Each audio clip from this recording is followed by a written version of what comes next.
It's a pleasure for me to Boa tarde a todos. É um grande prazer para mim estar aqui e apresentar Gary Cockburn. Nos conhecemos, eu e Gary, há muito tempo e realmente para mim, mas para todos nós, é um imenso privilégio tê-lo aqui conosco. E, portanto, agradecemos muito a sua presença e o horário até é peculiar, porque para ele é realmente muito cedo. Então, agradecemos pelo seu entusiasmo e por toda a dedicação que ele tem com a nossa associação. Gary está no IIBA desde 1999, sempre foi um membro muito ativo e, além disso, sempre esteve muito envolvido em todas as atividades, além de participar de inúmeros eventos e seminários. Gary sempre foi um relator também importante, participou de muitos eventos na Espanha, em Portugal e muitos países. Gary, de fato, é uma pessoa maravilhosa.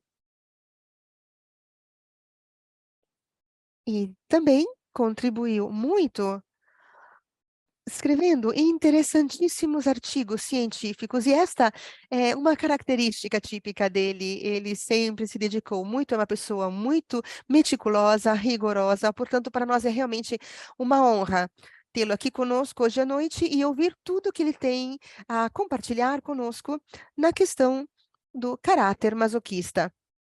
Ele vem da Nova Zelândia e também é formador da New Zealand Society for Bioenergetic Analysis. Portanto, é realmente uma grande, imensa honra podê-lo ter aqui conosco nessa série de seminários. Então, eu o apresento agradecendo profundamente pela sua presença. Bom trabalho, Gary. Muito obrigado, Patrícia. Bom dia. E um grande abraço a todos os meus amigos bioenergéticos, onde quer que estejam. E saudações também a todos os nossos colegas de outras disciplinas que estão ao redor do mundo.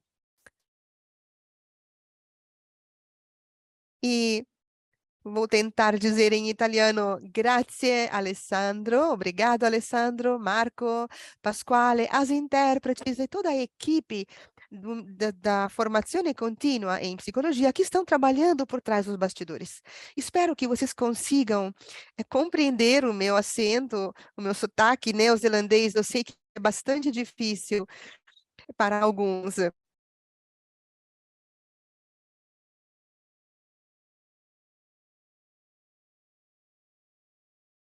Eu estou falando neste momento de Aotearoa, na Nova Zelândia, lá no fim do mundo, naquele cantinho indicado aqui no mapa. E também gostaria de saudá-los com a língua Maori, que é a língua do meu país, e gostaria de dizer Haere mai, Haere mai, Haere mai, ou seja, calorosas saudações a todos vocês. Aqui são 6 da manhã desta quarta-feira, 23 de novembro, aqui em Wellington, portanto, eu já posso garantir que o amanhã de vocês irá chegar.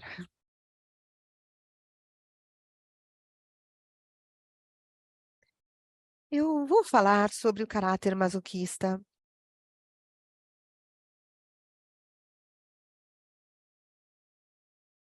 Vocês já ouviram falar de 3 das 5 estruturas de caráter que Alexander Lowen descreveu pela primeira vez no seu maravilhoso livro A Linguagem do Corpo, publicado pela primeira vez com o título The Physical Dynamics of Character Structure, em 1958. Quando me pediram para participar deste webinar, eu tive que me olhar bem no espelho, porque eu mesmo tenho uma estrutura de caráter masoquista. E quando analisamos os dados em literatura, não é fácil admitir, confessar de ter um caráter masoquista. Freud descreveu a existência do masoquismo como sendo uma existência misteriosa. Reich dizia, e cito aqui, que um traço típico do caráter masoquista é uma sensação crônica e subjetiva de sofrimento,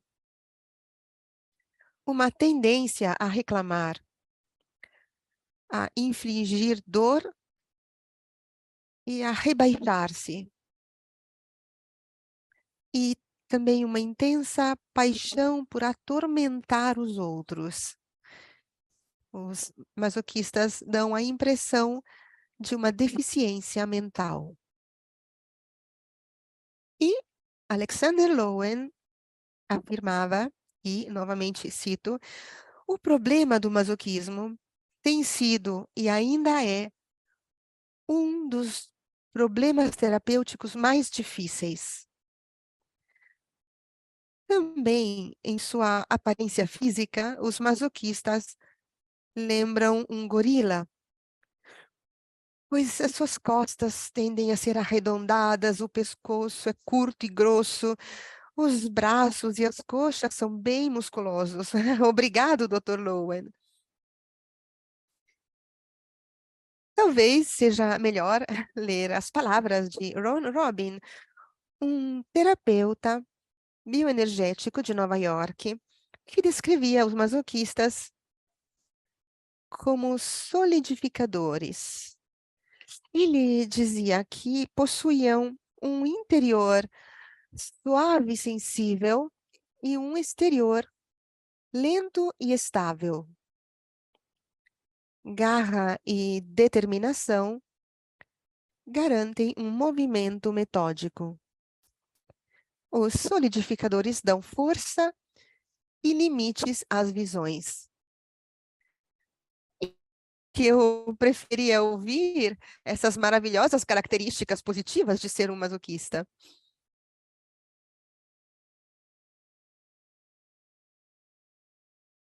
Agora, é importante compreender que existem dois tipos de masoquismo: o masoquismo sexual e o masoquismo social.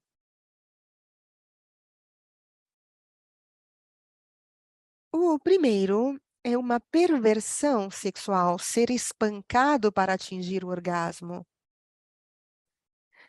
Eu gostaria de assegurar-lhes de que não sou um destes tipos de masoquistas. Ou eu acho que não.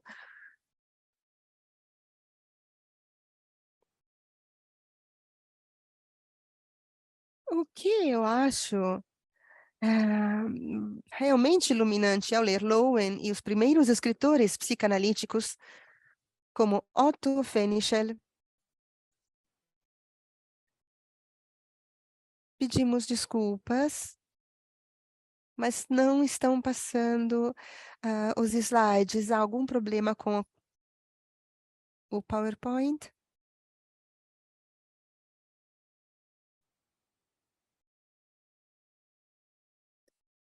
Então, aqui está. Peço desculpas. Estávamos aqui. Estávamos. Agradeço por ter me indicado o problema. Então, vamos recomeçar daqui. Então, estava falando sobre os dois tipos de masoquismo. O primeiro tipo, portanto, que é uma perversão sexual, ser espancado para atingir o orgasmo.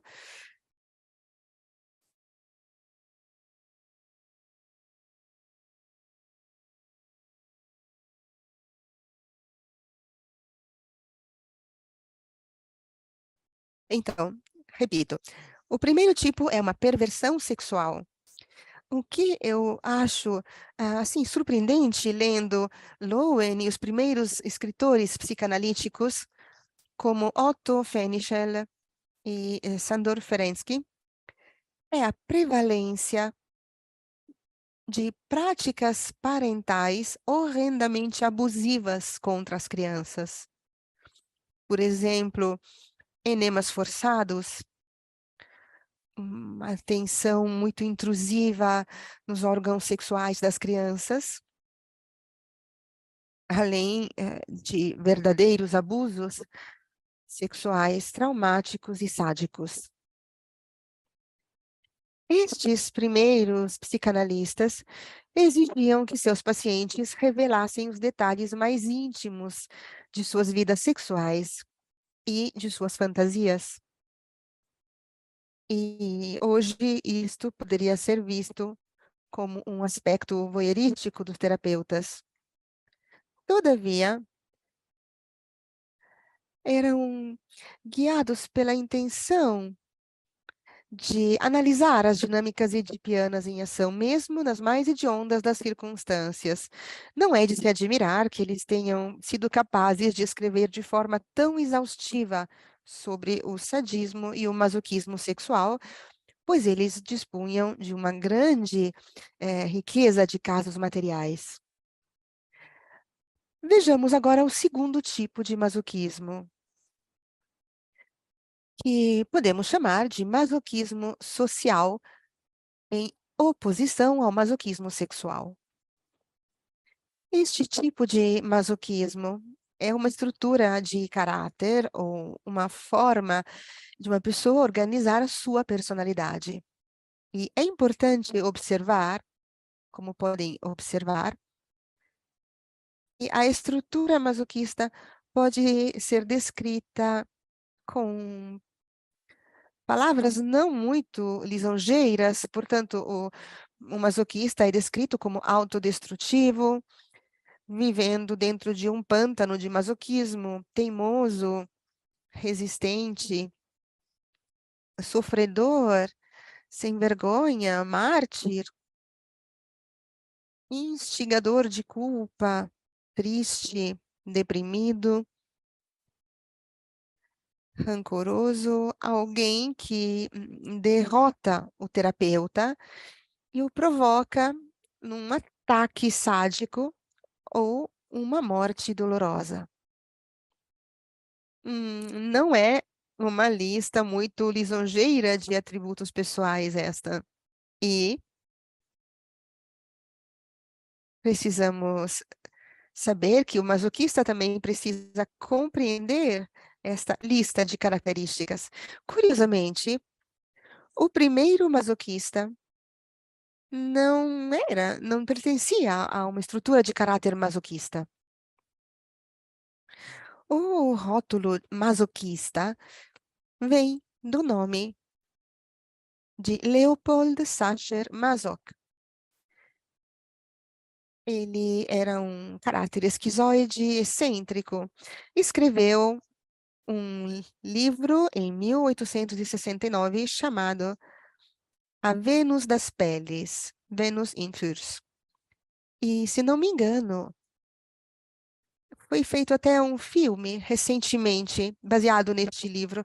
E o livro era autobiográfico, pois as suas três esposas mais tarde reclamavam porque deviam se vestir com peles e chicoteá-lo. É óbvio que, quando ele era jovem, era obcecado por aquelas pinturas de Rubens que pintava sua esposa rechonchuda, coberta de peles. Bom, como o masoquismo passou da literatura para a psicanálise e, em seguida, para a análise bioenergética,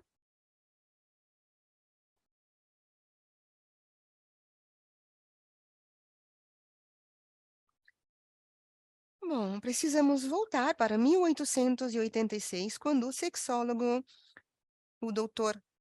Krafft Ebing, publicou um livro extravagante sobre as perversões sexuais, chamado Psychopathia Sexualis, a Clinical Forensic Study.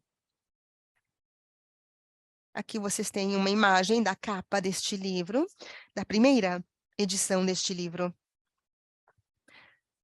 Aqui está. Eu procuro ler Klinische Forensische Studie. Peço desculpas pela pronúncia não perfeita. E nos 17 anos seguintes foram publicadas 12 novas edições deste livro, com mais de 300 casos de estudo sobre assuntos como o incesto, a bestialidade e a necrofilia, e outras perversões. Este livro foi um campeão de vendas, um best-seller. Krafft-Ebing descreveu o comportamento sexual de ser espancado e o chamou masoquismo em homenagem a Leopold Sacher Masoch. Krafft-Ebing também deu o nome de sadismo, derivado do Marquês de Sade, que escreveu um livro muito famoso, Os 120 Dias de Sodoma, em 1785, com descrições de violência sexual. Sigmund Freud, ao criar a psicanálise, integrou 3 poderosos movimentos intelectuais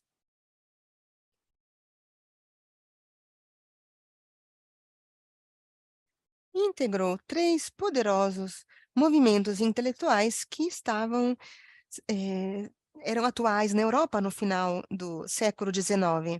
O primeiro era a psicopatologia francesa e o trabalho de Charcot e Janet. O segundo grande movimento foi o estudo científico da psicologia, prevalecente na Alemanha, chamado psicofísica, e o trabalho de Helmholtz e Fechner, que foi integrado na psicoanálise.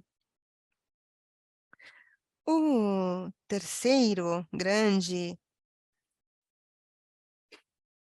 movimento que Freud integrou em sua teoria da mente foi a sexologia do Dr. Havelock Ellis, na Inglaterra, e do Dr. Krafft-Ebing, na Alemanha. E foi assim que o masoquismo entrou na psicanálise.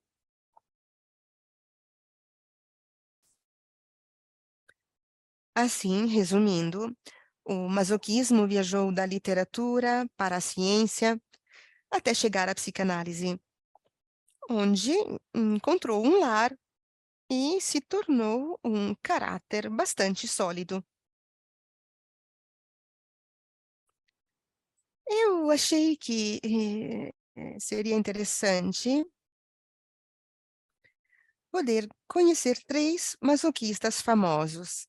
O primeiro é Sócrates, o homem mais sábio que já viveu. Ele era descrito como teimoso, não muito bem vestido, mas era absolutamente o homem mais sábio que já existiu, porque ele sabia que não sabia nada. Outro masoquista foi Beethoven. Aqui está uma foto da sua máscara. Beethoven, na opinião de muitos, foi o maior músico que já existiu. E hoje, nos Estados Unidos, temos Alex Jones, um teórico da conspiração, não um terapeuta. Ele era um teórico da conspiração que poderia ser considerado o homem menos sábio que já viveu, já que recentemente foi multado por mais de US$ 1 bilhão por suas mentiras. Portanto, podem ver que há pessoas com características positivas.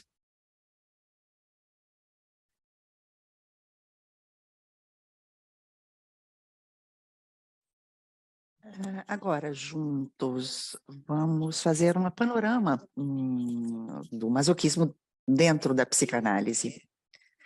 E Vou contar alguns detalhes e, portanto, peço que estejam confortáveis e tenham paciência enquanto vou contar-lhes toda a história. Vamos examinar a questão do por que Freud estudou o masoquismo.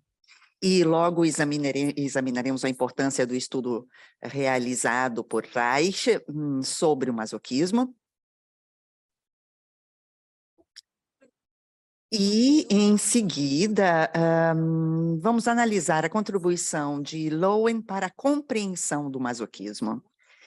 E, por último, vamos analisar uma teoria moderna das relações objetais do masoquismo.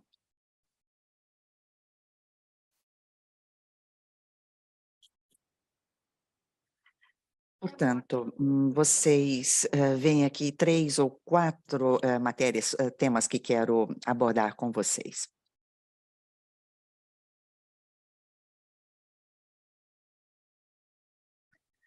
E quando consideramos o estudo de Freud sobre o masoquismo, temos que regressar aos primórdios da psicanálise e a seus 3 ensaios sobre a teoria da sexualidade.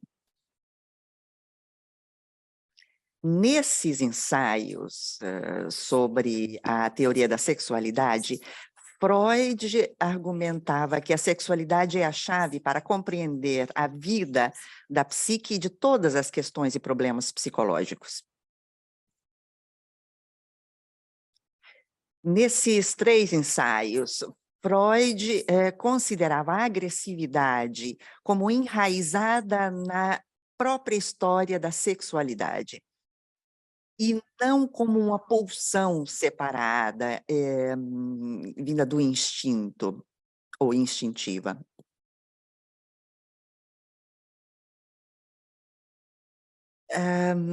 Freud acreditava que fosse muito importante conseguir compreender o complexo de Édipo, onde a criança inconscientemente tem sentimentos agressivos e homicidas para com a figura parental do mesmo sexo. E isso já o encontrávamos na primeira das psicoanálises, entendido como sendo uma neurose. Em 1913, Freud havia introduzido a agressividade em seu esquema de desenvolvimento humano com o estudo da fase anal sádica. Portanto, o sadismo e masoquismo eram vistos como fixações da agressividade ao nível anal do desenvolvimento.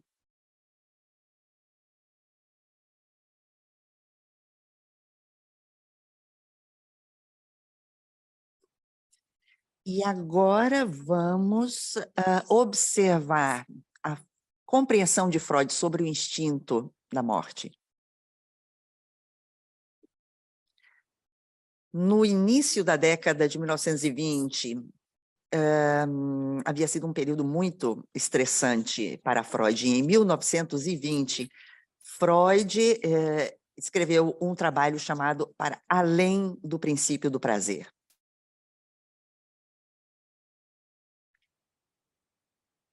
E ele confundiu os seus seguidores, porque ele inferia que a pulsão sexual ou libido podia não ser a única força propulsora da motivação humana. Freud começou, então, a pensar no papel da culpa, ou do sentido de culpa. E isso confundiu muito dos seus seguidores, que estavam convencidos da importância exclusiva da pulsão sexual para compreender a neurose humana.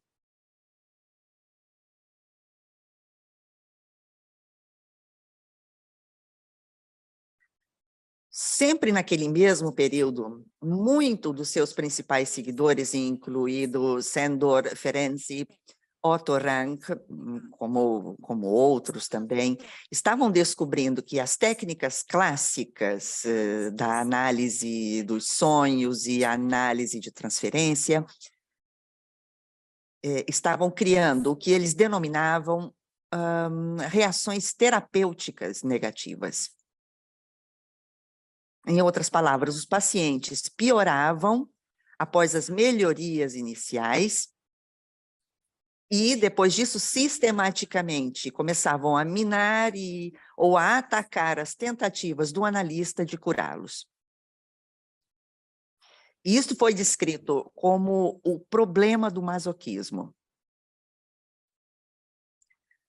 E constituía realmente um problema de grande relevo para os primeiros analistas, porque acreditavam que fossem necessárias novas técnicas analíticas.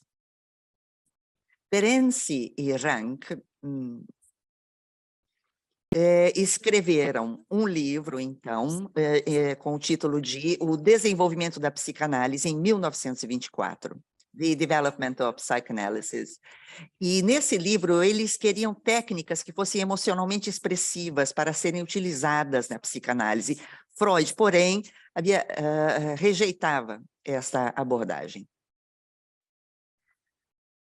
Freud começou, assim, a criar espaço para a ideia de um instinto de morte, que se diz thanatos em grego. E colocou esse instinto de morte ao lado do instinto da vida, ou libido, eros, em grego, na teoria das pulsões inconscientes. Freud tentava, assim, explicar a prevalência da reação terapêutica negativa, que relatavam, então, os analistas. Ele tentava também explicar a destrutividade da Primeira Guerra Mundial, e nessa guerra haviam lutado 2 de seus filhos. E, além disso, em 1920, ele havia recebido um diagnóstico de câncer na mandíbula. E também sua filha, Sophie, morrera devido à influenza. Seu discípulo, Victor Tausk, se suicidara. E um jovem amigo da família, Anton von Freud, morrera de câncer. Então, podemos dizer que aquele não tinha sido não era um período muito fácil e feliz para Freud. Freud expressou seu pensamento sobre o instinto de morte em um trabalho sobre o masoquismo denominado, cito aqui, O Problema Econômico do Masoquismo. Esse trabalho foi escrito em 1924.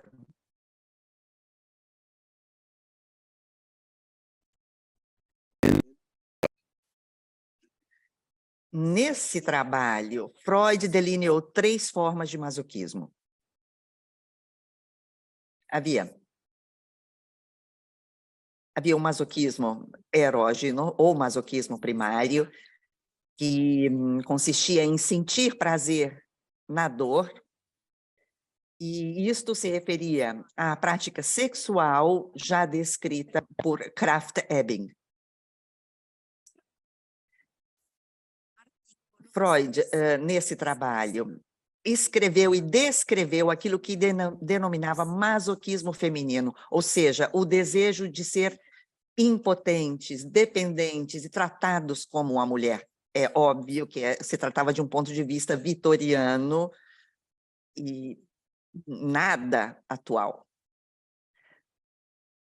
Entretanto, o foco principal de Freud era o masoquismo moral, ou seja, a necessidade de sofrer, que em sua teorização era oriundo do sentimento de culpa inconsciente, desligado da sexualidade. É importante notar que Freud considerava o masoquismo moral como sendo uma manifestação instintiva, uma manifestação do instinto de morte.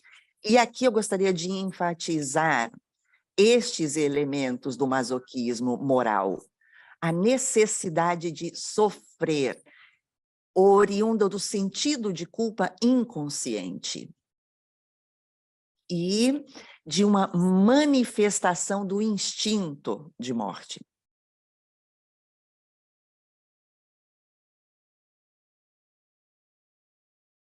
Assim, o masoquismo foi explicado pelo instinto de morte, que é uma pulsão biológica íncita do ser humano para ser destrutivo e sofrer.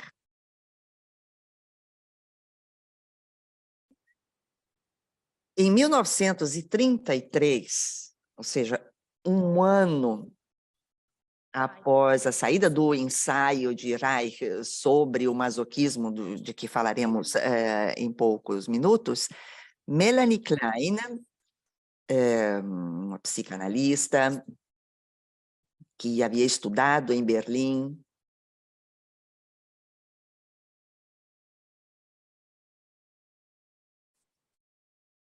esqueci o nome agora com quem ela havia estudado, e que logo a Klein mudou-se para a Inglaterra para trabalhar com Jones. Pois bem, Melanie Klein superou Freud no que concerne o instinto de morte.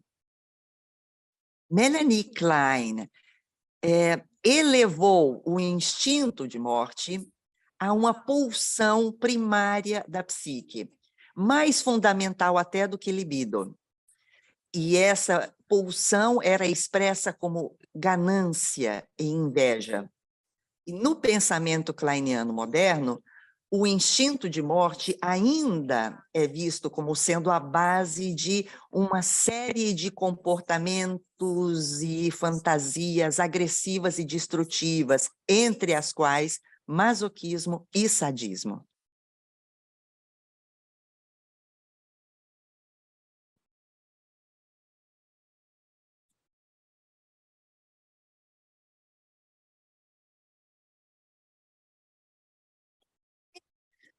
Agora vamos adiante, passando de Freud a Reich. 8 anos após o lançamento do artigo de Freud, em 1932, Wilhelm Reich desafiou e repudiou diretamente a análise de Freud sobre o caráter masoquista e também o conceito de instinto de morte.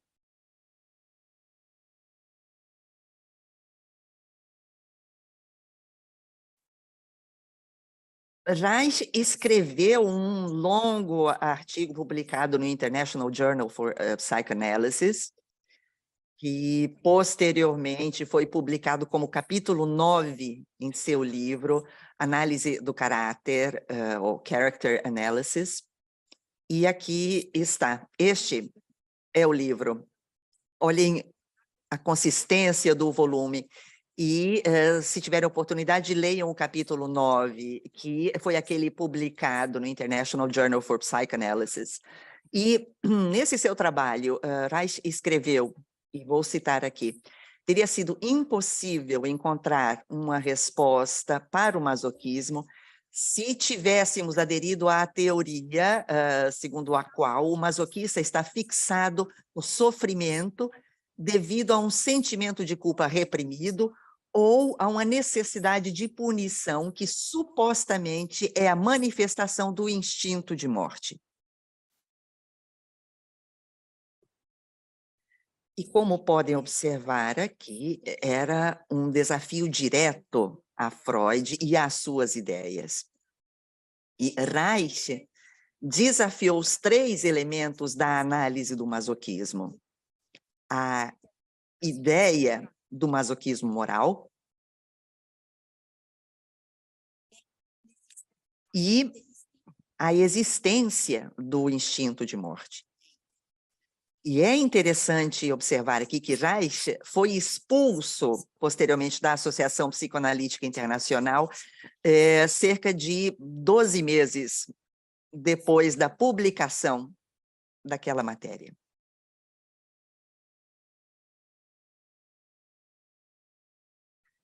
Então, qual era a teoria de Reich sobre o masoquismo, visto que ele havia desafiado diretamente a teoria de Freud? Reich mostrou como o masoquismo se encaixa na teoria clássica do libido de Freud. Reich reafirmava o princípio do prazer que Freud já havia superado em seu trabalho anterior. Beyond the pleasure principle. E ele usou a teoria de Freud para atacar o conceito sobre o instinto de morte formulado por Freud. O trabalho de Reich sobre masoquismo é muito importante na história da psicanálise e da análise bioenergética.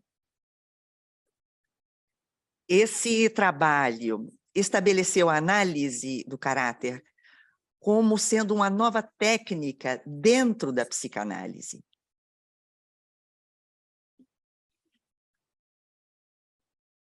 O brilhantismo de Reich como clínico foi reconhecido por muitos analistas, mesmo que outros o tenham atacado duramente para defender Freud.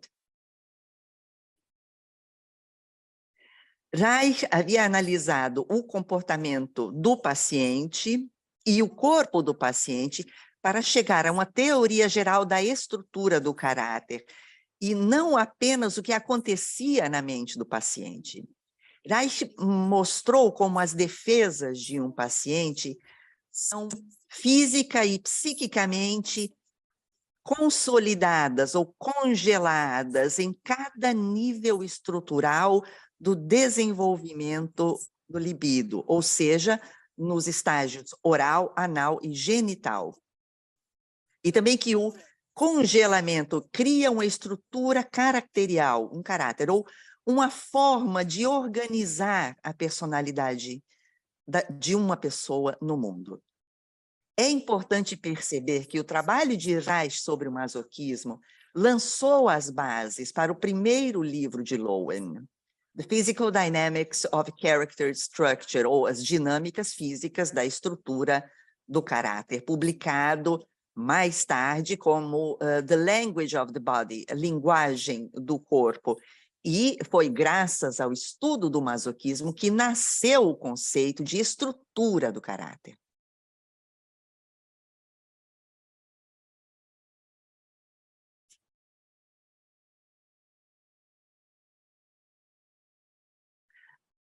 Pois bem, e o que foi que Reich realmente descobriu sobre o masoquismo?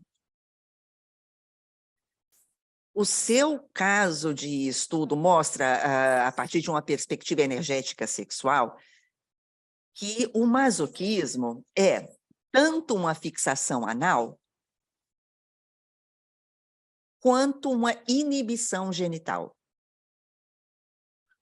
A intensidade da excitação genital é assustadora para o paciente. E essa excitação é substituída pelo prazer baixo, da curvatura da zona anal. O piso pélvico ou pavimento e a parte inferior da coluna vertebral tornam-se muito espásticos e ligados à musculatura.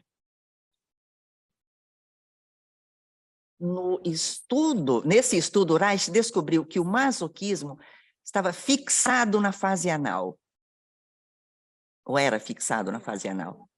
E essa análise permitiu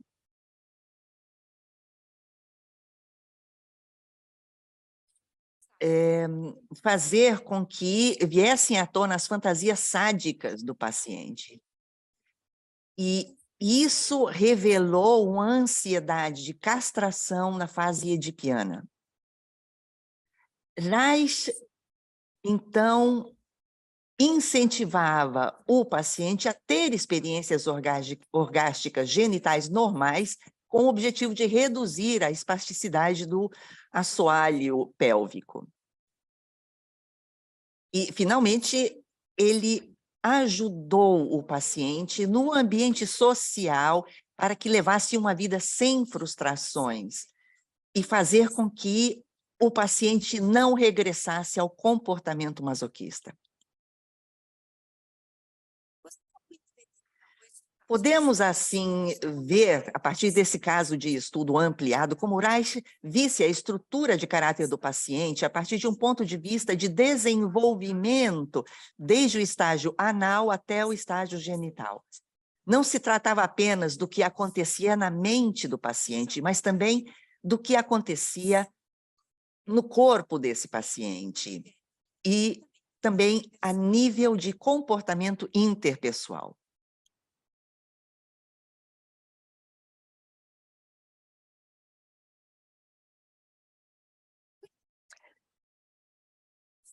Portanto, nós estudamos, aprofundamos a contribuição de Freud sobre o masoquismo, suas ideias, e agora chegamos à contribuição de Alexander Lowen e suas ideias para o masoquismo. Lowen tinha uma visão muito mais relaxada sobre a questão e sobre a existência do instinto de morte não eram mais tão relevantes ou tão calorosamente debatidas. A descrição de Lowen das causas do masoquismo no livro A Linguagem do Corpo, publicado em 1858, antecipou partes do esquema de desenvolvimento de Margaret Mahler e da teoria das relações objetuais, sobre as quais falaremos daqui a pouco.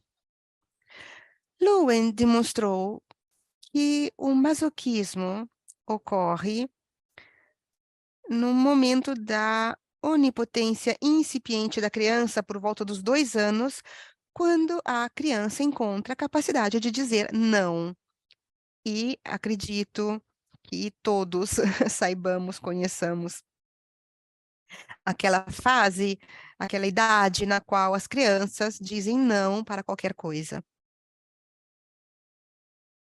No masoquismo, todavia, há um abafamento da agressividade da criança que acontece antes que a agressividade da criança possa se ancorar na realidade do seu funcionamento mental e genital. O campo de batalha fica concentrado principalmente nos comportamentos alimentares e defecatórios da criança. Há uma profunda vergonha do eu emergente da criança e uma humilhação profunda para a criança, que perde o seu senso inicial de autoagenciamento, self-agency. Lowen demonstrou como a ternura da criança para com sua mãe, asfixiante, é usada para bloquear a agressividade natural. Esta agressividade bloqueada, mais tarde, inibe a expressão da ternura e da sexualidade genital. Lowen apreciava muito a dificuldade, tinha compreendido plenamente a dificuldade de trabalhar com o masoquismo, tanto que afirmou que em nenhuma outra estrutura de caráter a ambivalência é tão marcada e o conflito tão grande.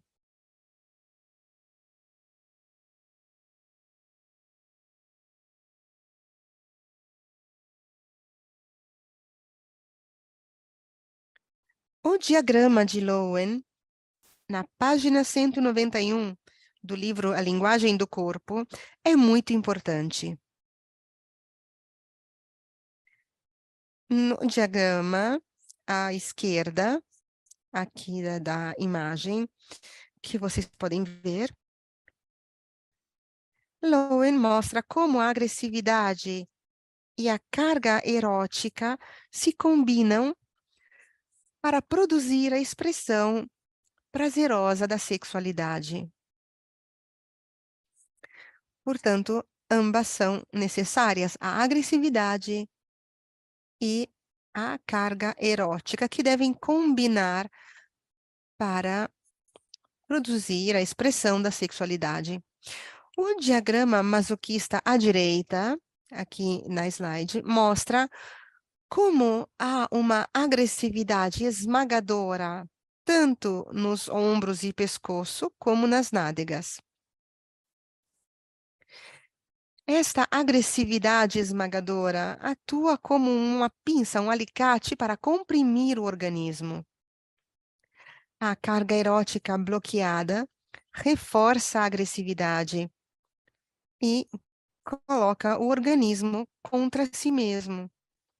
Assim, para o masoquista, a energia no pescoço e nos ombros e a energia no fundo do assoalho pélvico e nas nádegas é utilizada de forma agressiva contra a expressão de qualquer sentimento de ternura e inibe a expressão sexual.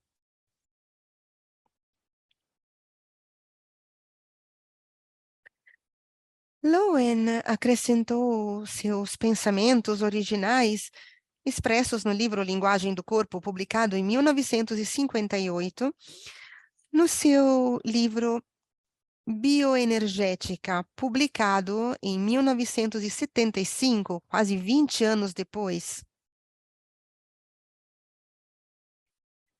No livro Bioenergética, Lowen destaca que a musculatura espessa e poderosa detém toda a carga energética que o masoquista tem. A severa retenção inibe a expressão dos órgãos periféricos, e nesse caso ele se refere aos órgãos sexuais, que estão fracamente carregados e que não são capazes de descarregar e liberar completamente. Lowen, ao notar a compressão e o colapso do organismo na região da cintura, remete ao seu importante diagrama na página 191, que estamos vendo aqui na tela agora. E Lowen, então, analisa as causas do masoquismo, reafirmando os pontos-chave que ele havia notado em 1975, ou seja, que a mãe dominante abafa a criança, que se sente extremamente culpada por qualquer tentativa de afirmar qualquer negatividade, concentrando-se em comer e defecar. Ele observa também como Raika descobriu que nesta estrutura de caráter há uma forte ansiedade de castração, o medo de ser cortado das relações amorosas dos pais.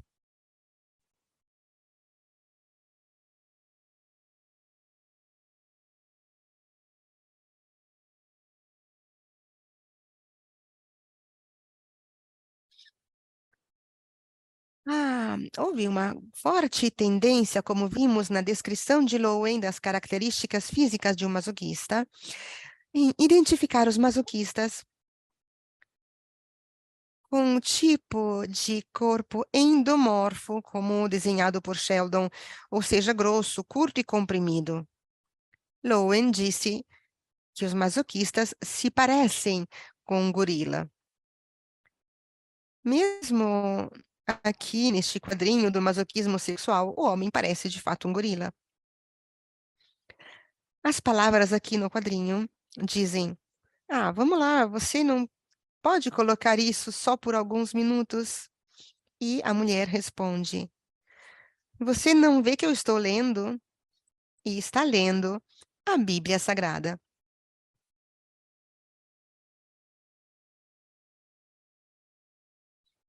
É um quadrinho interessante.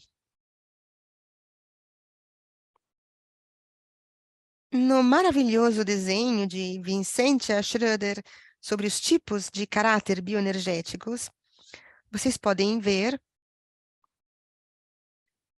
que a Vincentia desenhou os tipos de caráter esquizoide, borderline, psicopático, rígido, e vocês podem facilmente aqui identificar qual é o caráter masoquista, mesmo se não estivesse evidenciado aqui nesta imagem.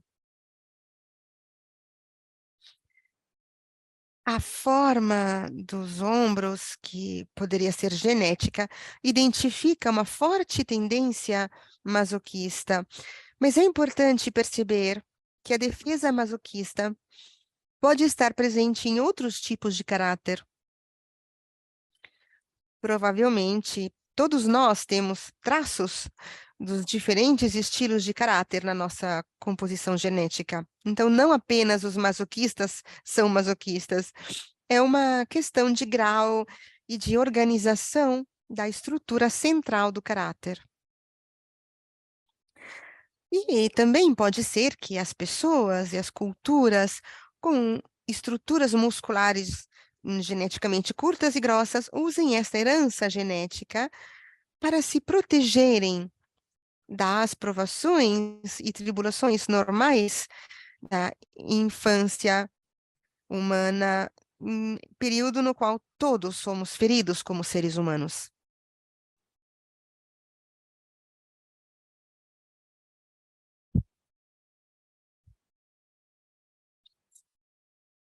Então, nós analisamos os pontos de vista freudianos, reikianos e lowenianos sobre o masoquismo. Na psicanálise moderna, há uma gama de visões sobre o masoquismo e todos baseiam-se na ideia de Freud de masoquismo moral, um investimento no sofrimento através da culpa. O foco das várias teorias pode estar no sadismo, no narcisismo, ou na dependência, ou na paranoia, ou a superioridade moral, ou talvez na ideia do fato de que o mundo me deve algo porque eu sofri demais. Talvez, como pessoas envolvidas em profissões de ajuda, todos nós possamos ter algo de masoquismo quando sofremos e suportamos a dor de nossos pacientes por longos períodos de tempo, sem sentir a negatividade que podemos ter secretamente para com eles. E a minha opinião é que todas essas diferentes perspectivas psicanalíticas sobre o masoquismo possam se acrescentar à compreensão reikianiana ou loweniana do masoquismo. Não são contraditórias, ao contrário, as reforçam.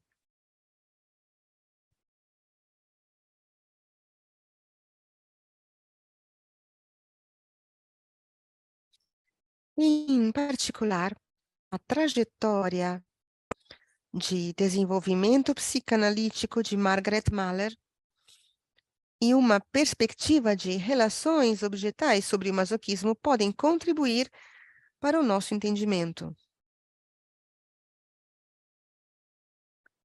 Como vimos com Lowen, a crise de desenvolvimento para o masoquista acontece por volta dos 2 anos de idade, quando a criança começa a dizer não aos pais, e especialmente em relação a comer, defecar e vestir-se. A vontade da criança é esmagada numa etapa importante do processo de separação e individuação, como foi evidenciado por Margaret Mahler. A criança ainda está no caminho de estabelecer uma constância objetual, que é uma representação interna estável de uma mãe suficientemente boa que possa reequilibrar o emergente narcisismo natural e as tendências depressivas que ocorrem por volta dos 30 meses de idade, na crise da reaproximação.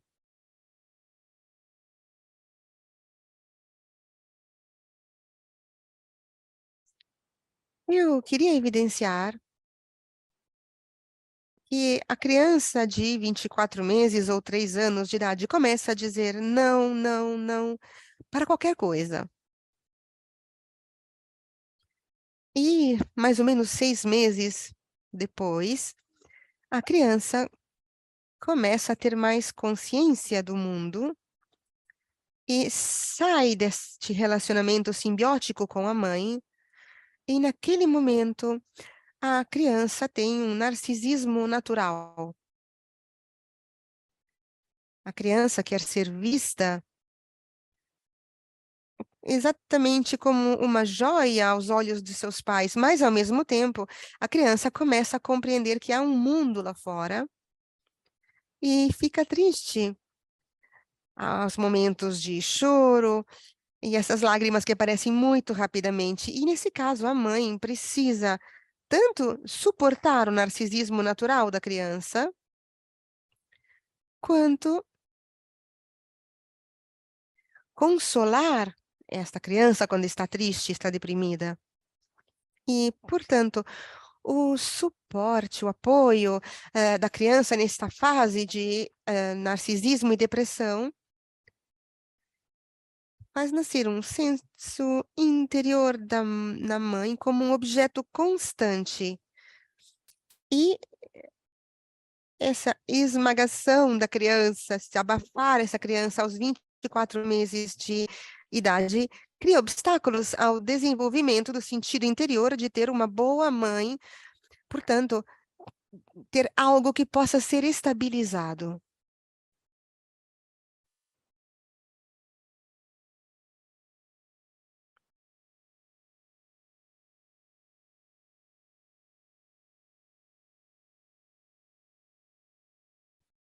Então, abafar a agressividade da criança aos seus não, de forma cruel, sádica, ou com a sedução de ser um bom menino, uma boa menina, cria representações internas negativas ou objetos internos, em termos psicanalíticos, do eu e do outro. Estas representações internas da mãe perseguidora e do superego sádico da própria criança combinam-se numa imagem demoníaca que é entronizada no altar superior da psique da criança. O verdadeiro eu se tranca num retiro psíquico e se torna, conforme as palavras de Grotstein, uma voz na cripta, cujos ecos podem ser detectados só com um ligeiro eco no sofrimento do masoquista.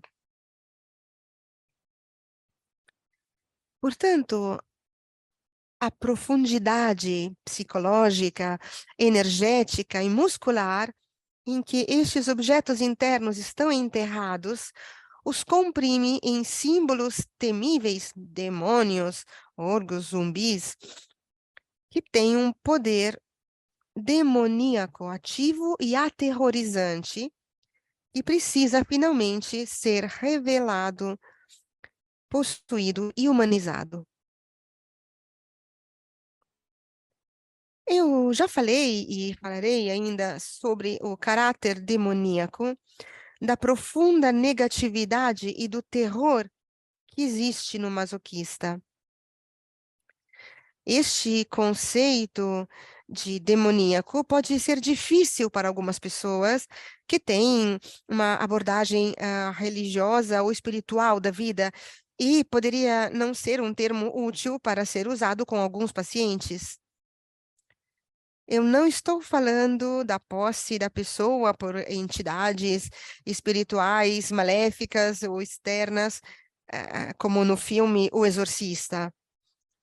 O que eu estou falando sobre o caráter ou sentimento experimentado que provoca contrações profundas da psique humana e do corpo humano.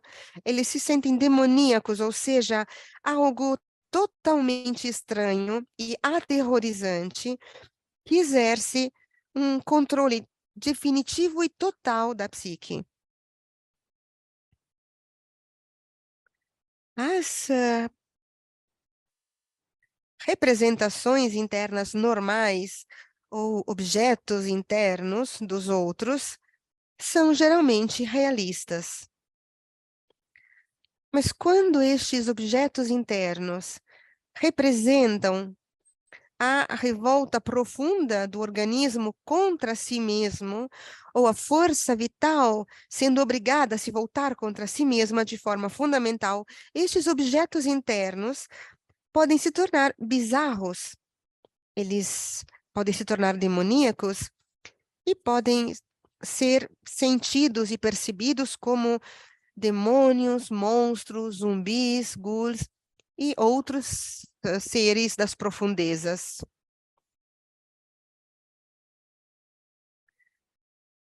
Um paciente que identificou esses demônios como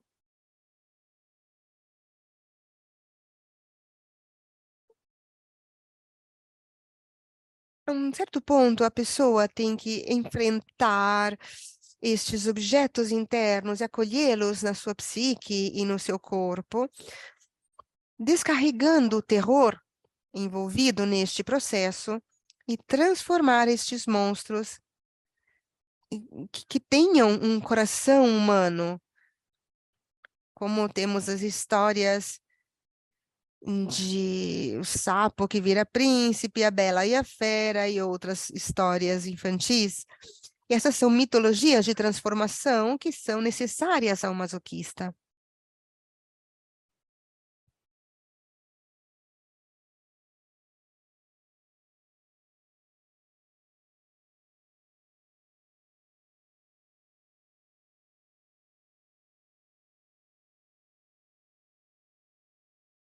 Então, fizemos 4 coisas. Nós lidamos vimos o masoquismo do ponto de vista de vários psicanalistas e das relações objetuais, e agora vamos procurar tratar o masoquismo num âmbito clínico, num cenário clínico. E temos que examinar alguns pontos que poderiam ser úteis para o trabalho com os masoquistas.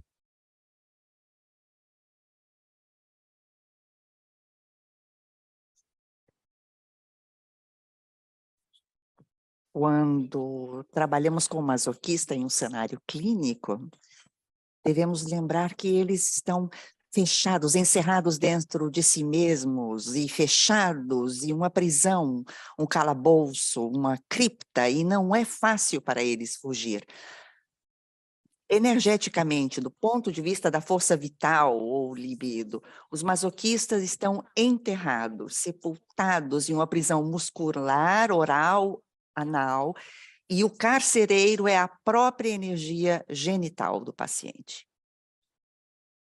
Do ponto de vista relacional, os masoquistas, eles possuem um verdadeiro eu, que está, porém, escondido em um calabouço, em uma cripta, onde se esconde de uma figura sufocante, introjetada e também do seu próprio superego sádico. Um relacionamento real com outro ser humano significaria sofrimento, em vez de prazer ou alegria.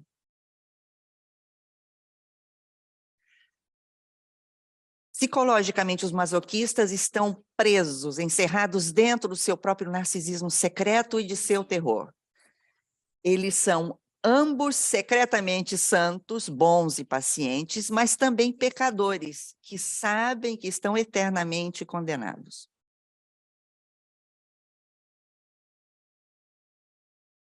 Portanto, o desafio terapêutico é encontrar a chave da porta dessa cripta ou desse calabouço. E isso é difícil, porque os esforços para abrir essa porta só fazem com que o masoquista continue colocando mais fechaduras, mais trancas nessa porta, a partir de dentro. E porque, como Lowen dizia, o masoquismo tem sido e ainda é um dos problemas terapêuticos mais difíceis de se enfrentar.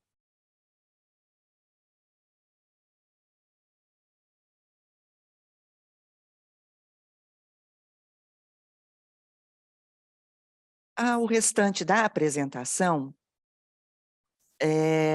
irá tratar exatamente a terapia para os masoquistas. Este slide aqui nos conta as dificuldades do trabalho com o masoquista e também as duas formas de trabalho nas quais a terapia pode falhar. E lembrem-se de que os masoquistas, eles querem amor incondicional, pré-edipianos e proteção na esperança de retomar o caminho para a liberdade do eu. Para fazer isso, porém, os masoquistas, eles se entregam ao poder do terapeuta, mas secretamente tomam o terapeuta como refém. De fato, eles se preparam a derrotar tanto o terapeuta quanto a si próprios. Além disso, eles também induzem o sentido de culpa no terapeuta, que inconscientemente assumiu a responsabilidade de tentar ajudá-los. Esse padrão pode, então, acabar em um círculo vicioso de padrões repetitivos, de frustração por ambas as partes. E, finalmente, depois de muita paciência esgotada, o terapeuta pode punir o paciente de forma sádica, e as técnicas bioenergéticas são muito boas para isso.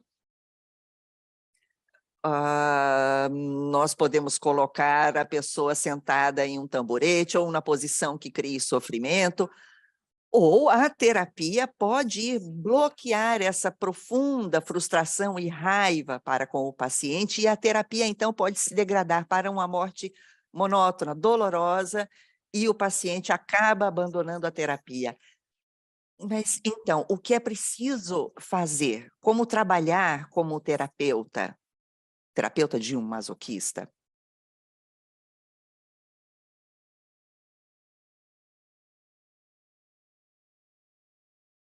O terapeuta precisa demonstrar ao longo de um arco de tempo bastante longo que é capaz de fazer 3 coisas. Primeiramente, ele deve ter paciência e sensibilidade muito requintadas e também ter a delicadeza de uma pluma.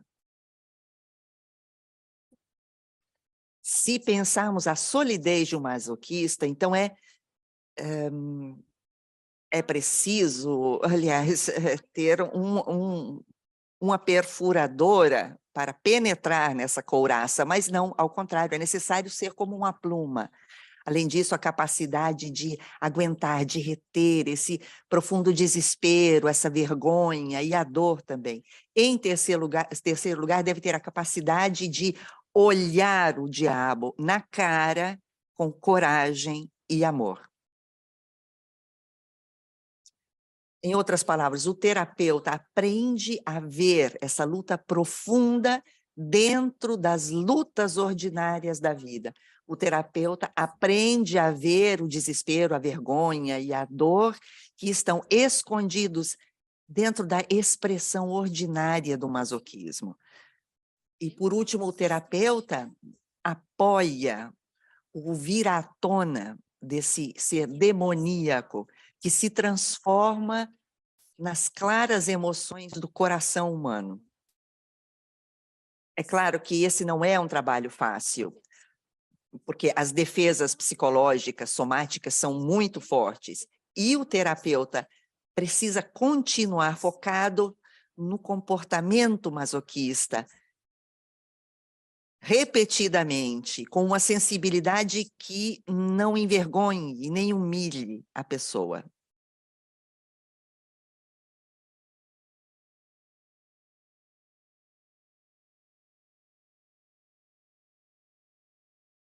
Quando se trabalha de uma forma somática e analítica com o masoquista, há 2 princípios terapêuticos muito importantes que devemos sempre considerar.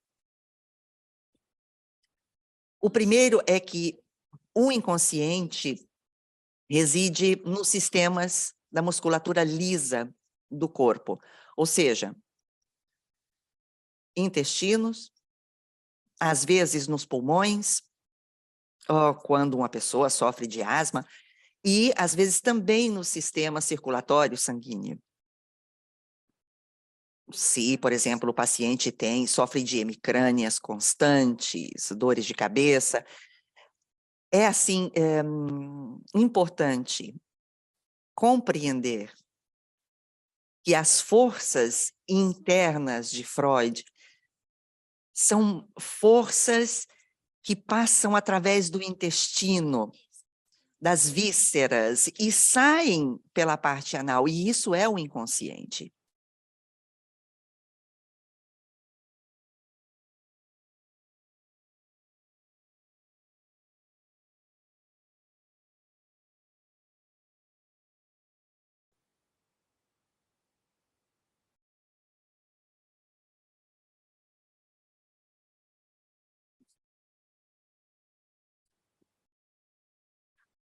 É importante, assim, ajudar o paciente para que ele identifique as sensações dos músculos lisos, por exemplo, no intestino, para então transformá-las em expressões dos músculos voluntários, ou da musculatura do tecido com tecido estriado, que estão na parte externa do esqueleto. Portanto, o inconsciente está na musculatura lisa interna do corpo, e a energia e as sensações propriamente ditas devem ser expressas nos músculos externos, voluntários do corpo.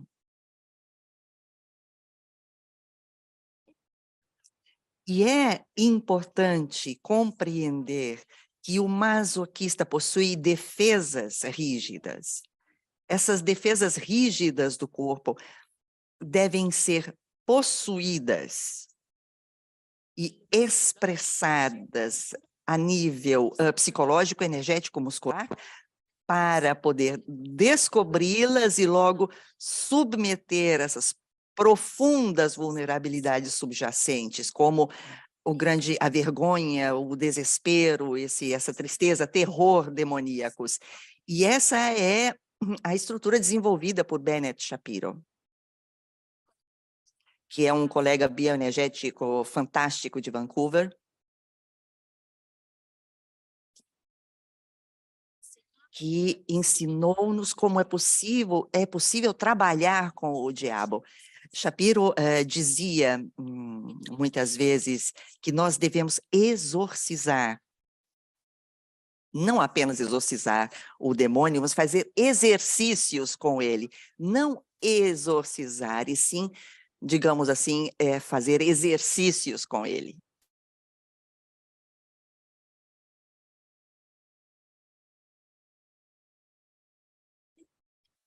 E nas próximas slides nós vamos falar exatamente do trabalho psicológico e analítico e logo também o trabalho físico sobre o corpo.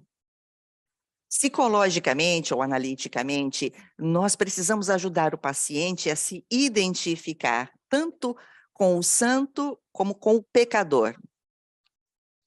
Controlo agora o tempo que temos ainda à nossa disposição, vou acelerar um pouco, quem sabe. Isso significa trabalhar tanto com o amor que com o ódio, sobre a bondade e o narcisismo secretos, o sofrimento e o sadismo secretos. Esses estados, eles podem não ser imediatamente evidentes. Eu notei que vários pacientes que realizam trabalhos profissionais muito exigentes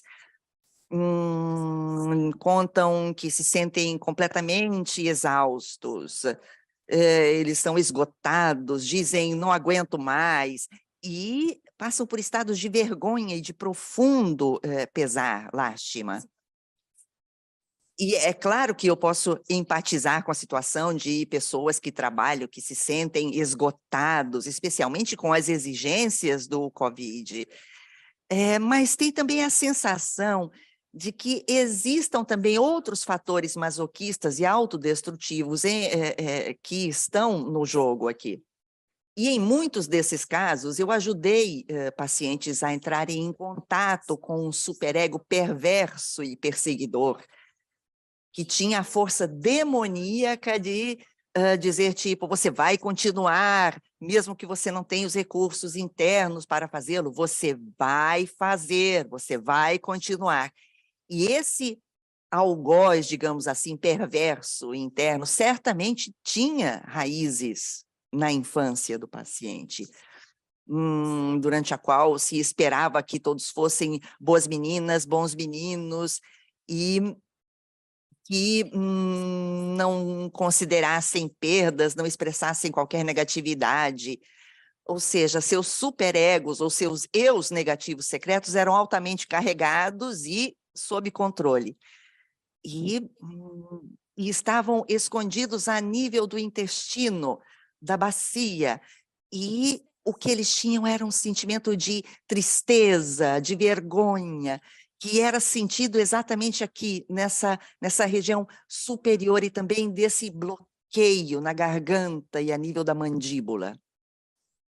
Fenichel, que amigo íntimo e colega de Reich, nesse livro monumental que escreveu, denominado A Teoria Psicoanalítica da Neurose, de 1945, livro esse que Lowen estudou e escreveu.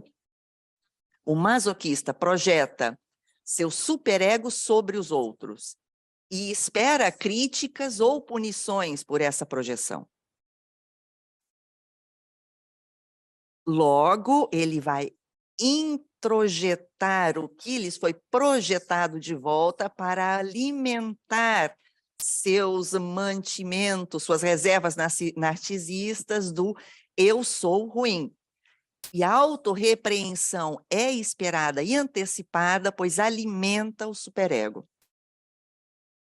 Portanto, o masoquista projeta seu superego sobre o outro e espera críticas ou punições por essa projeção, que logo será reintrojetada, porque ele vai introjetar tudo aquilo que foi projetado por ele, e isto alimenta as suas reservas narcisistas. Essa autorrepreensão é incentivada porque alimenta o superego. E esta é uma observação muito sutil, muito aguda.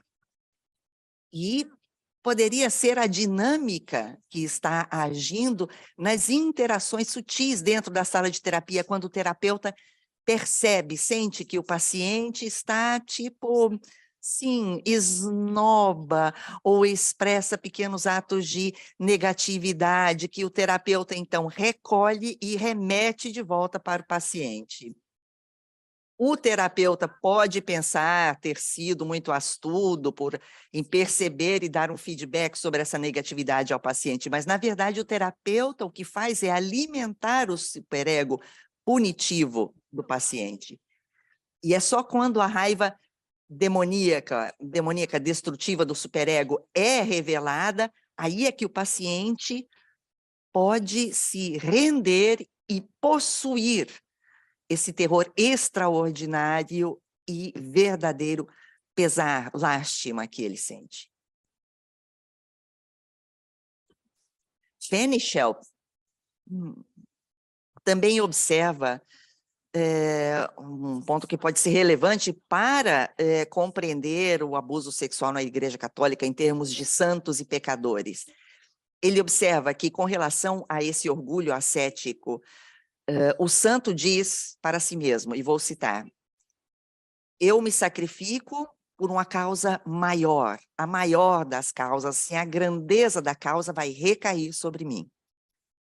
E Fenichel diz: é o que fazem os sacerdotes ao se castrarem para se dedicarem a Deus. A autodestruição é a tentativa de se livrar da pressão do superego. E, como observado por Freud, as inclinações perversas aparecem, surgem como pares antitéticos, tal como o masoquismo e o sadismo, que aparecem regularmente em uma mesma pessoa. Em outras palavras, cuidado com os padres e santos, e eu pessoalmente, posso falar por experiência própria. É, portanto, indispensável ajudar o paciente a identificar-se com o superego negativo que está presente a nível psicológico e muscular. Resumidamente, as palavras do superego são as mesmas que Dante escreveu e colocou na porta do inferno, na Divina Comédia. Abandonem toda a esperança, vocês que aqui entram.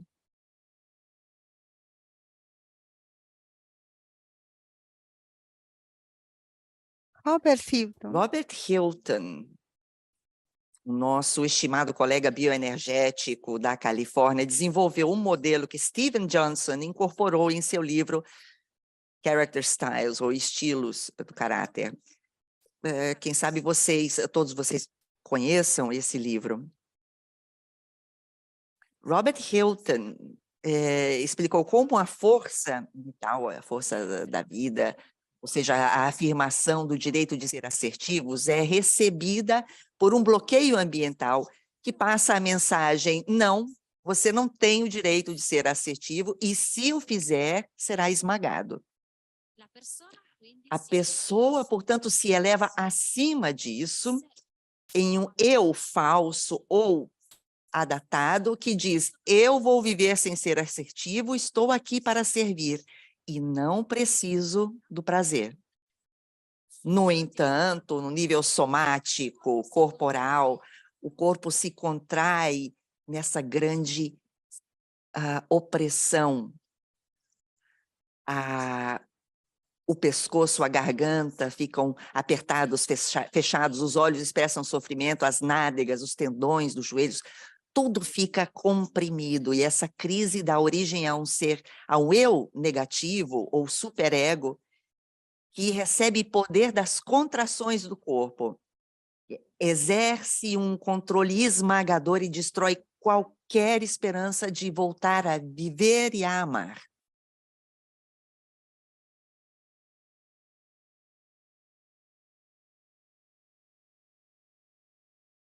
E agora vamos falar do trabalho energético e muscular, que pode ser feito como terapia corporal com os masoquistas.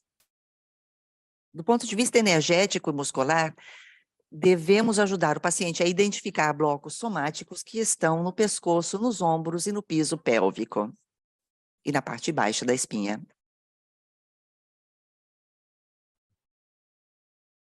Para isso, utilizamos técnicas bioenergéticas que tratam justamente estas áreas. Estes exercícios normalmente são acompanhados por palavras que expressam a resistência e a negatividade do masoquista. Por exemplo, eu nunca vou fazer isso, saia das minhas costas, etc.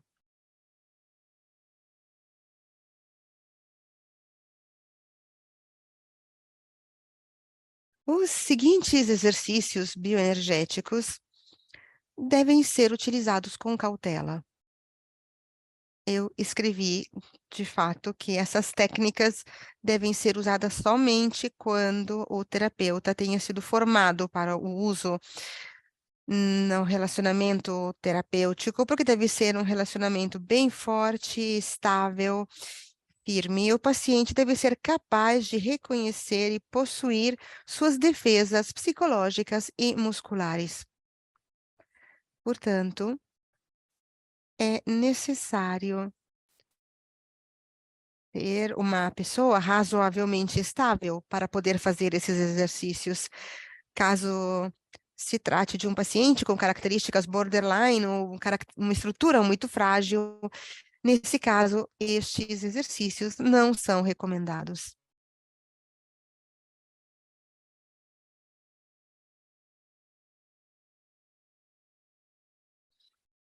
O primeiro exercício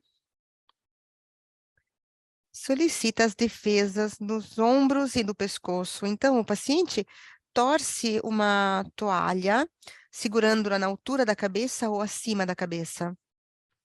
Agora eu vou mostrar para vocês, eu pego aqui uma toalha, vejam, pego essa toalha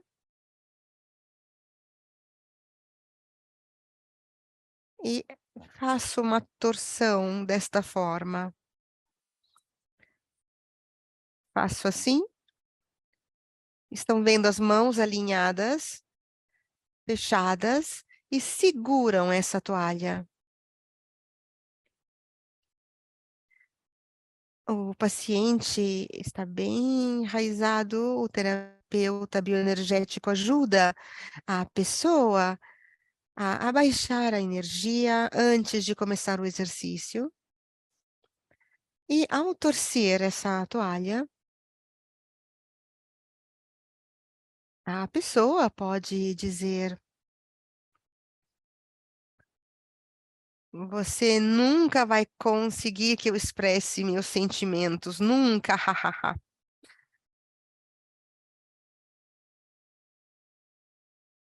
Essas expressões, essas palavras, haha, vejam, também podemos usar um pouco de humorismo neste exercício, mas, de qualquer forma, este exercício pode ser aprofundado, passando de um haha a um hihi, ou seja, uma expressão mais fria, em nível também de negatividade. Por exemplo, eu estou sentado, eu deveria ter estado de pé, mas algo assim. Você não vai nunca fazer com que eu expresse os meus sentimentos, nunca, nunca. Então, isto é feito com essa energia, digamos, mais fria. E isto permite ter acesso à energia nessa região. E depois que a pessoa fez este exercício, podemos pedir que ela se relaxe um pouco, relaxe os ombros, e depois falamos sobre a experiência. Como foi expressar essa negatividade através desse exercício? Como eu dizia antes, só através da expressão destas frases, nunca, nunca, conseguimos entrar em contato com a vulnerabilidade da pessoa. Quando eu digo nunca, dentro, eu posso me tornar mais consciente da minha vulnerabilidade, da minha vergonha, da minha dor. Eu posso me render, ficar um pouco mais dócil ou permitir a esses sentimentos mais profundos que venham à tona. Eu desenvolvi também um outro exercício que poderia ser mais complicado, depende dos recursos que vocês têm à disposição.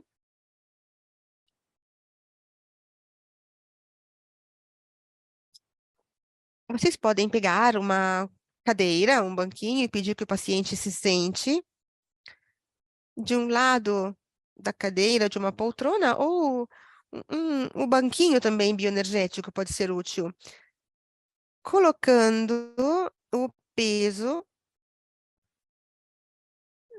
na região pélvica e sentando sobre o braço da cadeira. É possível sentir a dor, a energia em nível profundo da região pélvica. E se esticar a espinha dorsal e deixar a mandíbula mais rígida, essa energia negativa consegue sair, emergir desde a região pélvica, falando coisas como nunca, nunca. Vocês podem sentir que há uma profundidade. Sentimos a energia que vem à tona, que sobe.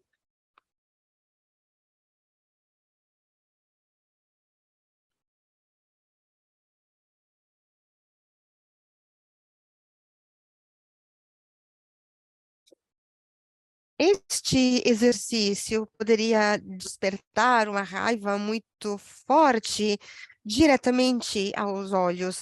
O terapeuta precisa ser capaz de segurar e igualar o poder dessa raiva. O terapeuta precisa ter feito um trabalho profundo e sentir-se confortável com a própria capacidade de gerir a raiva e o sadismo para conseguir igualar a raiva demoníaca que poderia surgir no paciente com este exercício. Em seguida, isso poderia ser útil também a ajudar o paciente a compreender que uma parte ou toda essa raiva demoníaca é uma introjeção do lado mais escuro de uma figura parental, o lado mais sombrio de uma figura parental. E este lado sombrio da figura parental foi assumido quando criança devido ao amor e à ternura para com os pais. O amor da criança não era suficiente a sarar, a curar os pais, e o fracasso do amor poderia ser visto pela criança somente como algo de errado com ele. Então, ele tinha que se sentir culpado e envergonhado porque não era adequado na sua capacidade de amar. E existem muitas outras técnicas bioenergéticas expressivas para soltar as defesas no pescoço, ombro e pelvis, e chutar, por exemplo, o colchão, fazer pirraça, bater em travesseiros com uma raquete, empurrar alguém longe com os braços ou com as pernas. E pode ser útil durante a realização destes exercícios usar essas expressões de resistência e negatividade que mencionamos anteriormente, como eu nunca vou fazer ou você nunca vai fazer.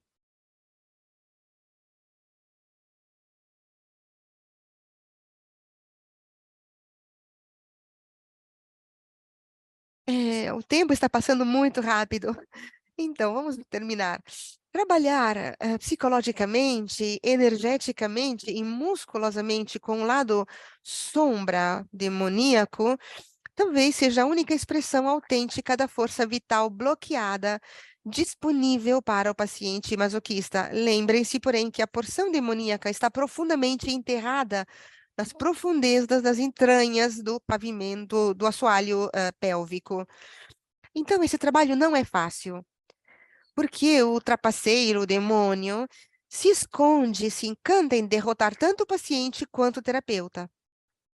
O terapeuta deve continuar trabalhando arduamente para detectar as defesas masoquistas repetidamente. Pronunciar isso com sensibilidade e com respeito. E somente quando o masoquista realmente toma posse do próprio eu demoníaco, que pode realmente lamentar a perda do seu eu autêntico.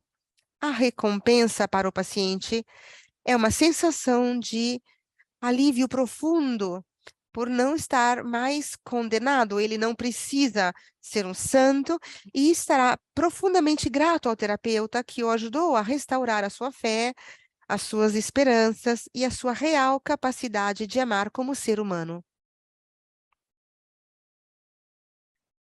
E para encerrar esta palestra, eu gostaria de agradecer muito algumas pessoas em especial. Em primeiro lugar, Bob Hilton, de Los Angeles.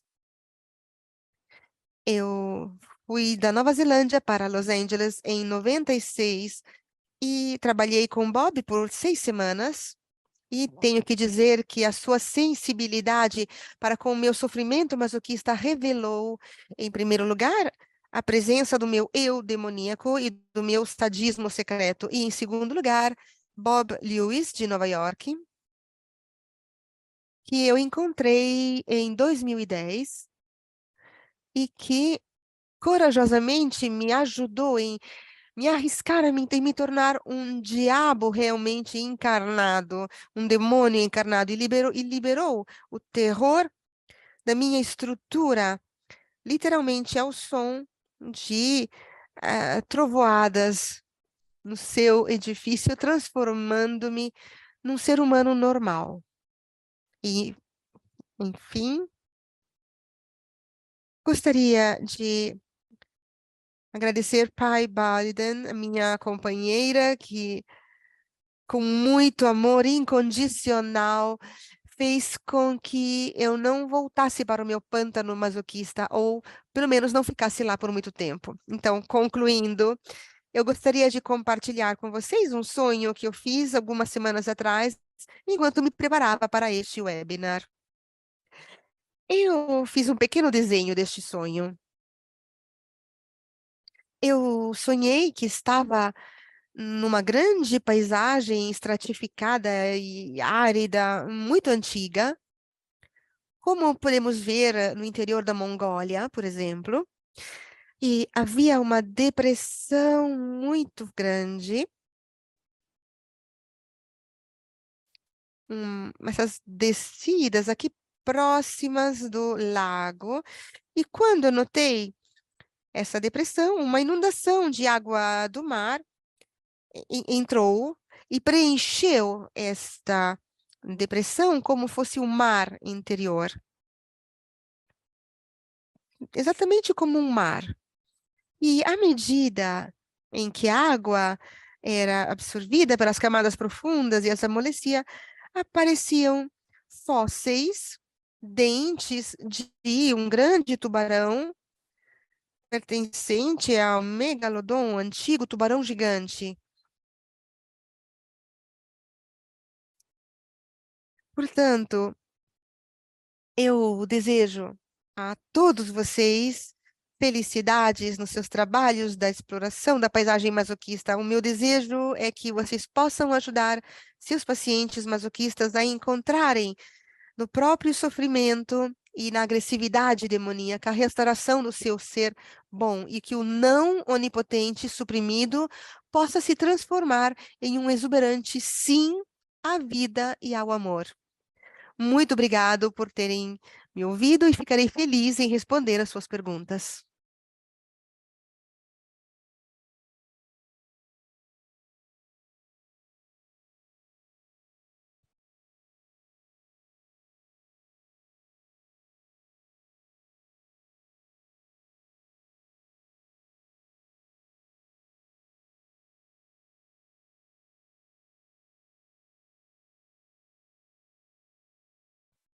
Muito obrigado, Gary.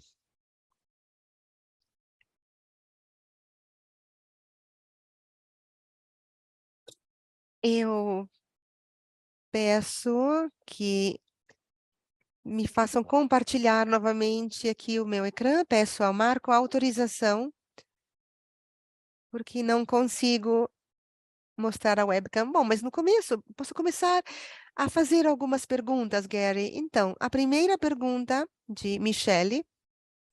O inconsciente, como você disse, reside na musculatura mole, nos músculos lisos do corpo. Isso se refere só ao caráter masoquista ou também a todos os outros tipos? Bom, é uma formação genérica, uma afirmação que diz respeito a todos os tipos, não apenas ao masoquista. É importante compreender que o inconsciente reside no intestino e também na parte inferior do cérebro, mas se manifesta na musculatura mole do corpo. E isto vale para todas as pessoas, não apenas para quem tem a estrutura do caráter masoquista. Portanto, no masoquista, mas também nos outros tipos. No masoquista, então, se torna rígido, é isso? Então, começa na musculatura mole e depois passa para a musculatura lisa.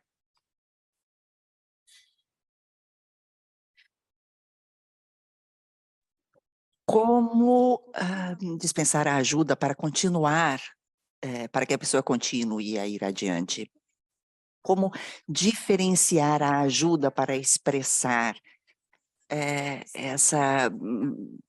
para sustentar a energia do ser, aquela verdadeira energia de sobrevivência, que é a expressão de vida? Como diferenciamos, então, esses dois elementos? Ficou clara a pergunta?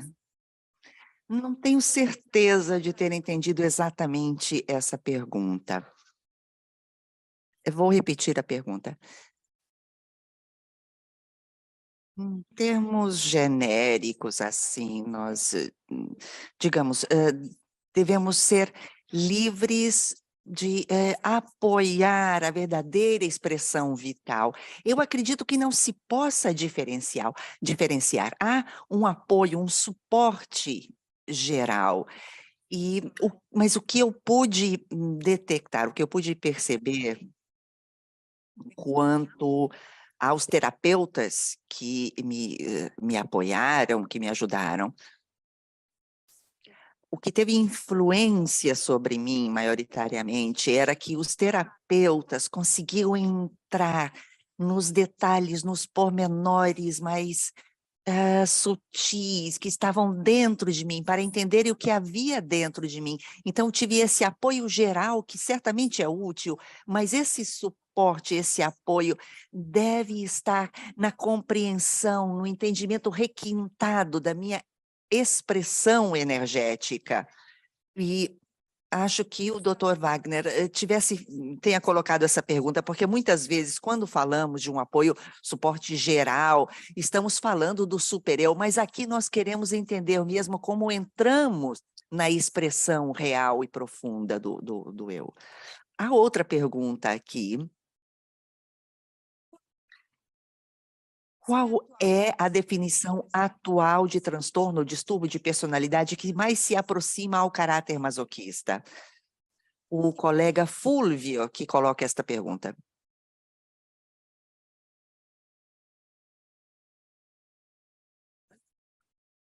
Eu acredito que, precisamente pela estrutura sólida, os masoquistas tenham também um eu estável. E esse eu estável fica muito escondido, secretamente mantido nas profundezas. E, não obstante haja esse forte sentimento do eu, há muita energia do masoquista a nível de sistema, e é por esta razão que o masoquista é mais neurótico, com tendência a um funcionamento mais neurótico.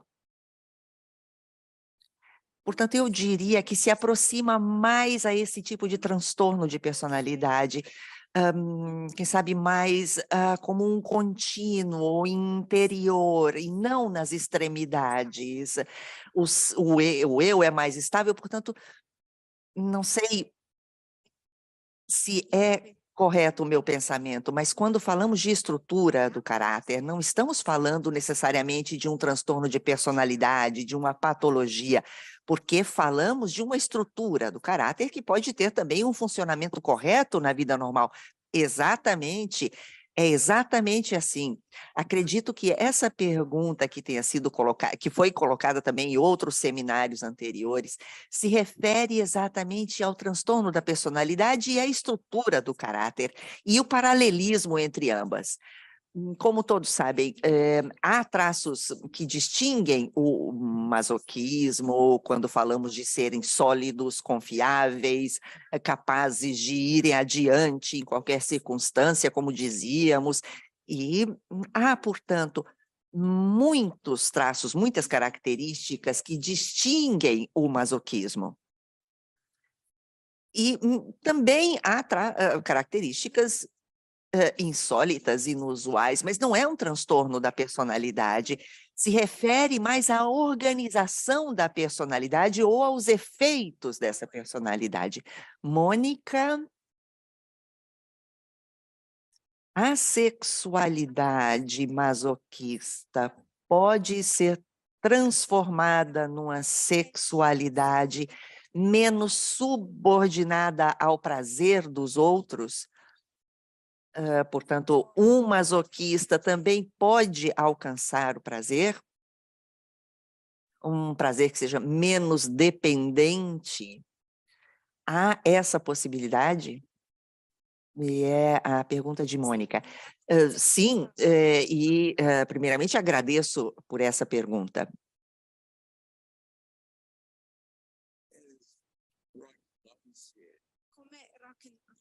Como Rock and Ronans disse, o forte masoquismo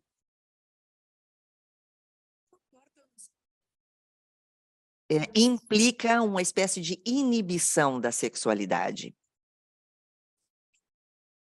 Acredito, porém, que o masoquista deseje muitíssimo o amor.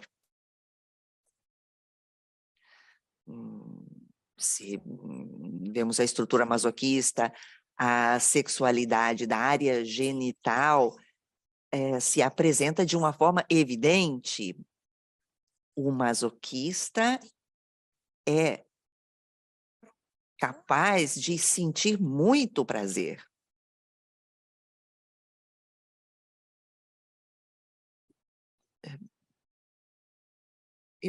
Eu não falei, não toquei esse aspecto de uma forma específica durante a minha fala. Mas posso lembrar aqui que dentro da igreja, no âmbito da Igreja Católica, pode haver essa supressão total da sexualidade por uma forma de abstração dos sacerdotes. Lembro-me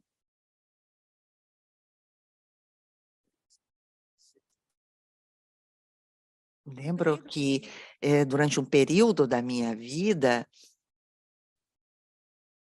eu entendi que eu devia ser um grande pecador para me transformar num grande ser humano. E eu convido os masoquistas para que pequem e se tornem seres humanos melhores. E acredito que isso seja realmente importante, porque estamos falando de um traço de caráter que se aproxima muito da rigidez, e é difícil, então, também lidar com o prazer. Outra pergunta, o masoquista é capaz de evitar técnicas bioenergéticas? Ele consegue? É uma pergunta colocada por Manuela. Sim, absolutamente sim. Não, realmente nós já falamos sobre isso. O masoquista, ele tem um eu verdadeiro que está sepultado profundamente, porque ele tenta dominar, gerenciar esse terror e o controle daquele superego com uma grande capacidade de evolução. Portanto, certamente podemos dizer que o masoquista seja um especialista no evitar as técnicas bioenergéticas. E vou repetir a pergunta.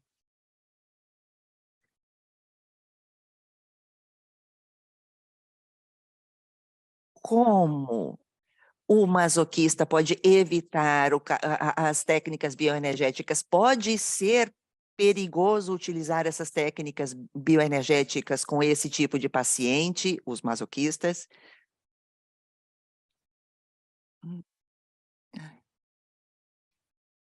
Eu acredito que a nossa técnica tenha muita força.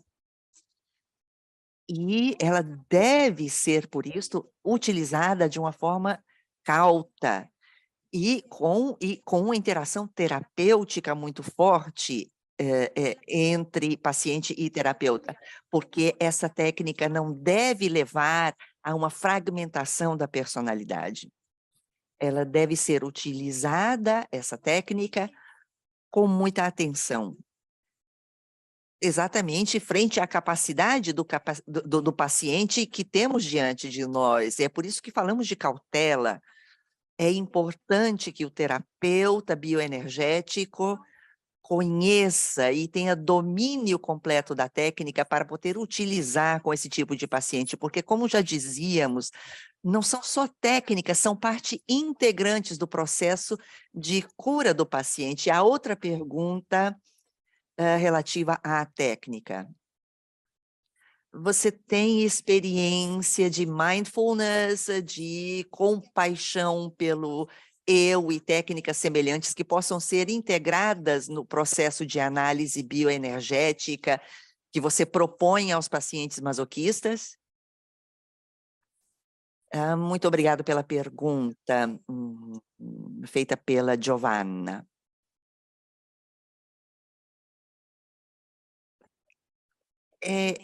Essa questão já surgiu, já foi levantada em outros seminários. A mindfulness é muito importante, ela é parte da terapia, ela é parte do processo terapêutico, do ser totalmente conscientes e de ter calma dentro de si para alcançar aquela plena consciência do que acontece à nossa volta. Uma das dificuldades que percebi com essa mindfulness é que, às vezes, a mindfulness pode ser utilizada como uma técnica somente a nível mental, como uma técnica de meditação, que faz com que a pessoa chegue, ou que leve a pessoa para a parte superior com a cabeça. Na bioenergética, nós queremos levar a pessoa para baixo do diafragma, até o piso pélvico, através do intestino. E para isso nós precisamos de um sentido, um senso do ser, essa mindfulness, para compreender plenamente essa energia que flui pelo intestino e o piso pélvico. E é esse senso do ser muito mais amplo, e é esse que procuramos. Nós podemos falar, então, de bodiness e não mindfulness, verdade? Sim, claro, enquanto você explicava, pensei exatamente nesse termo. E eu achei que pudéssemos falar de bodiness e não mindfulness, porque nós precisamos do corpo e da mente, mind and body. Foi algo que quis dizer aqui, e passo exatamente à próxima pergunta.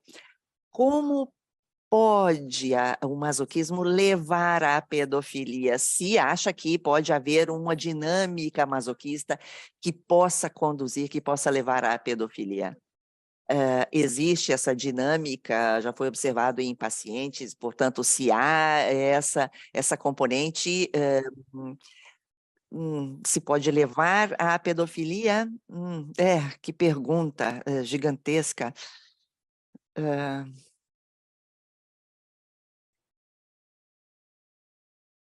Eu não fiz muitos trabalhos sobre a pedofilia e, na verdade, então não saberia o que responder quanto a isso. Eu trabalhei com uma pessoa que se sentia atraída por crianças, mas, na verdade, o subjacente naquele paciente não estavam realmente relacionados com o masoquismo. Era um senso autodestrutivo.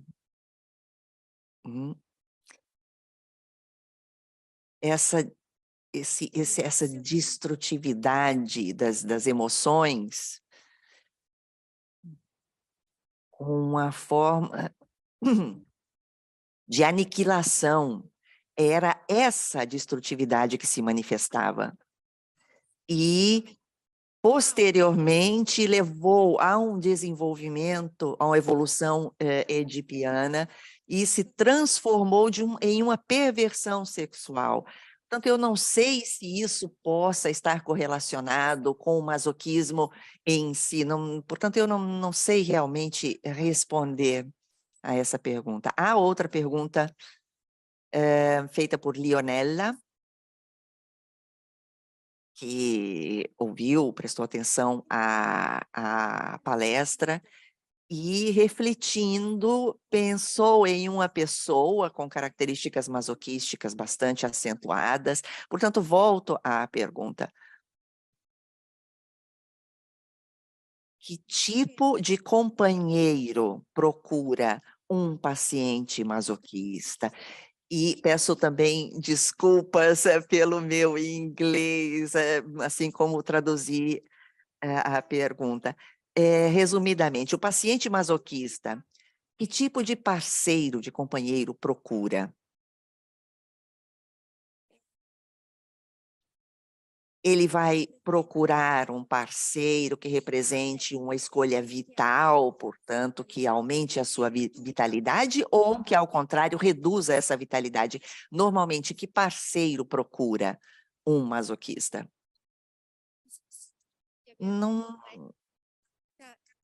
Não estou certo de ter entendido corretamente a pergunta, Patrícia. Eu acho que poderíamos resumir essa pergunta dizendo: que tipo de parceiro escolhe o masoquista? O masoquista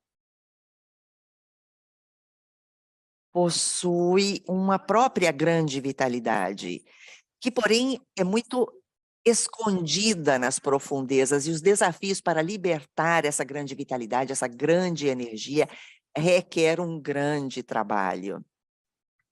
Portanto, o parceiro escolhido pelo masoquista será aquele que possa suprimir essa energia. E, bem, devo dizer que recebemos muitíssimas perguntas e também recebemos pedidos quanto à bibliografia apresentada. A sua fala foi muito apreciada e todos os participantes querem aprofundar todos esses conteúdos. Você pode nos enviar uma bibliografia como referência? Sim, certamente vou fazê-lo, será um prazer para mim. Meu endereço de correio eletrônico é Gary Cockburn. Gary se escreve com 2 R's, Cockburn, 0001@gmail.com. E certamente enviarei uma bibliografia a todos aqueles que me mandarem um e-mail pedindo. Muito obrigada, Gary. Muito obrigada a vocês, a Patrícia, e agradeço muitíssimo todo o apoio, agradeço aos intérpretes por terem traduzido com qualidade, agradeço também a todos aqueles que decidiram dedicar tempo para estarem aqui, e principalmente, Gary, muito obrigado pela apresentação, que foi muito estimulante, e realmente essa matéria é imensa, então muito obrigado pela sofisticação e pela forma como apresentou tudo. Adeus, muito obrigada.